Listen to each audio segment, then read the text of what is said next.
আমার জীবনে যে যে কোম্পানিতেই থাকো না কেন সেই জায়গাটা ধরে রাখবে, কারণ আমাদের কলেজের একটা সুনাম আছে, কোম্পানিতে আমাদের বলে একটা সুনাম আছে যে আমাদের ছেলেগুলোরা মানে ভালো কাজ করে, নিয়ম নীতি মেনে চলে, এই একটা রেপুটেশন কিন্তু আছে।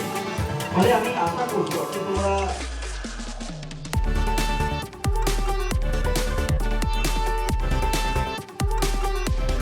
একটা ভালো কাজ পাবো।